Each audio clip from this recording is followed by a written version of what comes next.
বেডরুমে কি করেন? আসলে নিজেদের ব্যক্তিগত কথা মানুষকে বলে সেগুলোতে নজর লাগে, তাই বলতে চাচ্ছি না। আকাশ কোথায়? ওর কাছে কল নেই।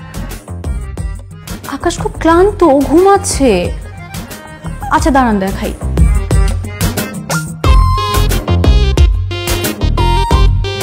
দেখেছেন? আর শুনেন, আপনার কাজ নাই থাকতে পারে, কিন্তু বাকিদের কাজ ঠিকই আছে, তাই রাত বিরাতে ফোন দিয়ে ডিস্টার্ব করবেন না।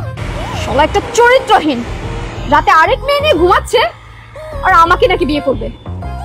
পাটপার কোথাকার। Tata, bye bye.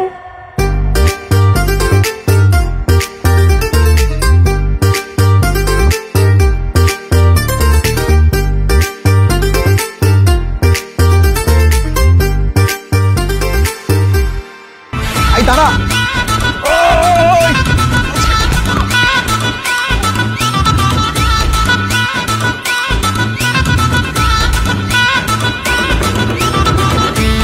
কোথায় পালাচ্ছ বলো? আমার জীবনের 12টা বাজে, এখন কোথায় পালাচ্ছ? আমি কিছু করিনি, সত্যি কিচ্ছু করো নাই, তাই না? একটা অবিবাহিত মেয়ে হয়ে আমার রুমের মধ্যে কি করতেছিল রাতে বেলায়? কে বলছে তোমাকে এসব মিথ্যা কথা? আমি তোমার রুমে যাই নাই। একদম মিথ্যা বলবা না, তোমার আমার ভালো মতো চেনা হয়ে গেছে। ওঠো, চলো বাসায় চলো। না।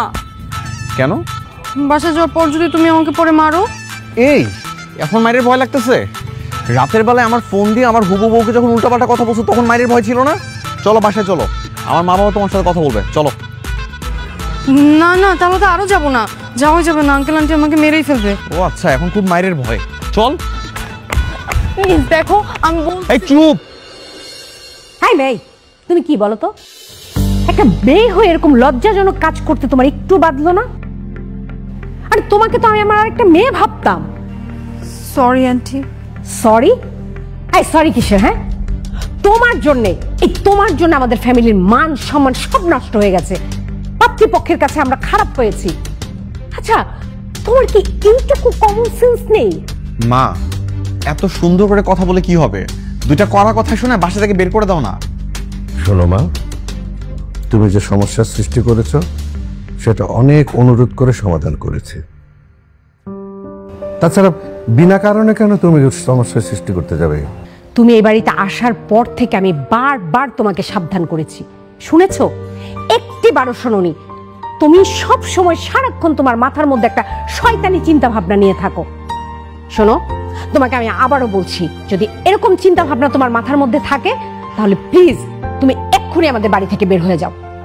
না না, চলে যাবে কেন? তো কি করবে বাবা? তুমি যদি ওকে সুযোগ দাও বা ঘুরে ফিরে সেই কাজগুলো আবারও করতেছে। শোনো মা, তোমাকে আমার মেয়ে তোমার মতোই মনে করি। আজ থেকে তুমি এই বাড়িতে ভদ্র হয়ে থাকবে। তুমি প্রমাণ করে দাও ওদেরকে যে তুমি সত্যিকারে অভদ্র নও। জি আঙ্কেল, আমি চেষ্টা করব। মন দিয়ে চেষ্টা করলে হয়ে যাবে, কঠিন কিছু না।